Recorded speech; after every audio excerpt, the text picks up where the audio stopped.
सद्गुरूंचे पुण्यस्मरण, सद्गुरु नाम संकीर्तन,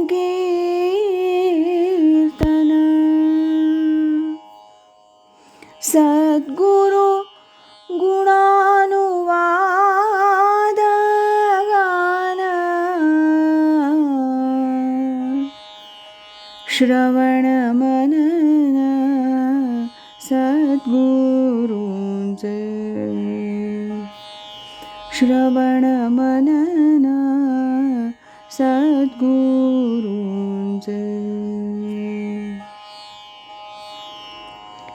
आज ऐकूया स्वामी स्वरूपानंद एक अलौकिक राजयोगी या ग्रंथातील प्रकरण 9 असे प्रसंग असे स्वामी याचा भाग 9. मला दाढी नाही, मी साधासुधा आहे, बुवा नाही. स्वामी स्वरूपानंदांचे एक सत्शिष्य श्रीयुत ल.रा. फडके उर्फ स्वामी अमलानंद यांचा मुलगा चिरंजीव पुरुषोत्तम फडके याच्या बाबतीत घडलेली ही घटना. आपले वडील स्वामीमय झाले आहेत. येणाऱ्या जाणाऱ्या बरोबर सारखं स्वामींबद्दल बोलतात, स्वामींचे चमत्कार वर्णितात, सारखं स्वामी स्वामी असं करतात. हे स्वामी स्वरूपानंद आहेत तरी कसे ते एकदा पाहावं असं ह्या मुलाला वाटलं. चिरंजीव पुरुषोत्तमाची BAची परीक्षा संपली होती. ट्रिपसाठी म्हणून रत्नागिरीला जावं, स्वामींचं दर्शन घ्यावं अशा हेतूनं तो मुंबईहून पावसला यावयास निघाला. घरातून निघताना चिरंजीव पुरुषोत्तमनी स्वामी कसे असतील, कसे बोलतील, कसे वागतील इत्यादी संबंधी काही कल्पना करून घेतली होती. सर्वसामान्य बुवांना दाढी असते, दाढीशिवाय बुवा नाही म्हणून त्यांना दाढी असेल. बुवांना कफनी असते तशी त्यांनी कफनी घातली असेल.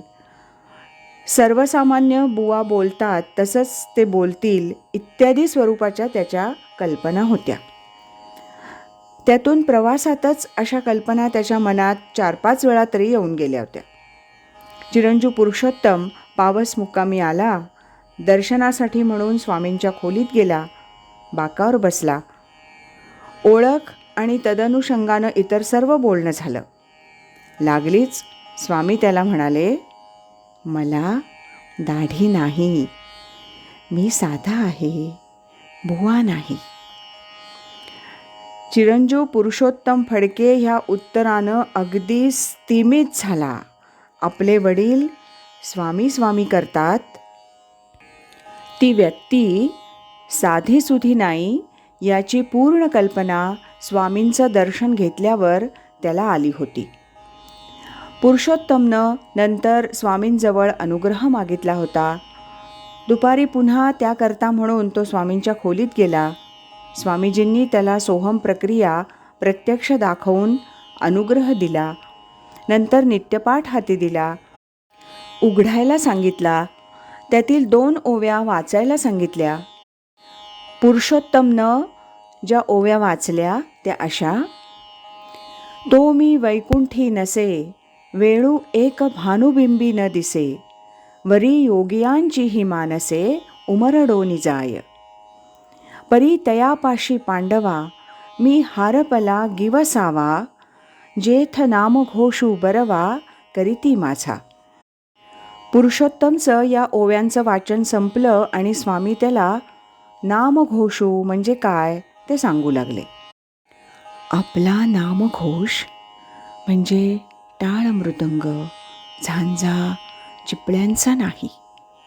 आपला नामघोष म्हणजे असं हे सोहम.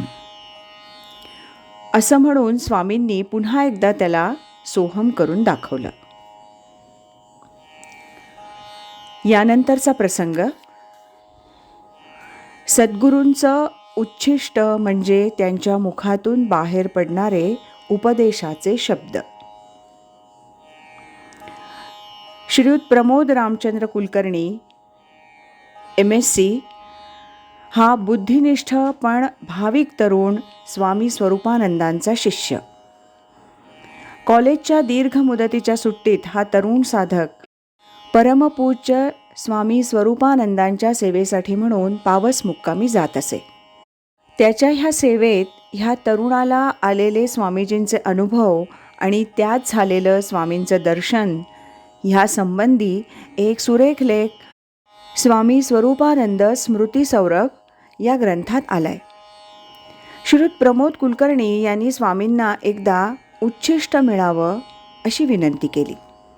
तेव्हा स्वामीजी त्याला म्हणाले, गुरूंचं उच्छिष्ट घेण्याची पूर्वापार प्रथा आहे, पण उच्छिष्ट म्हणजे उष्टावलेलं अन्न नव्हे, तर त्यांच्या मुखातून बाहेर पडणारे उपदेशाचे शब्द होत.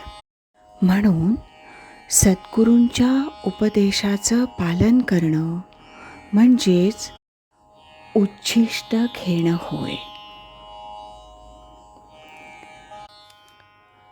असे प्रसंग असे स्वामी या 9व्या प्रकरणातील हा होता भाग 9. उद्या ऐकूया याचा भाग 10. श्रीमत सच्चिदानंद सद्गुरु श्री स्वामी स्वरूपानंद महाराज की जय. हरि ओम तत्सत.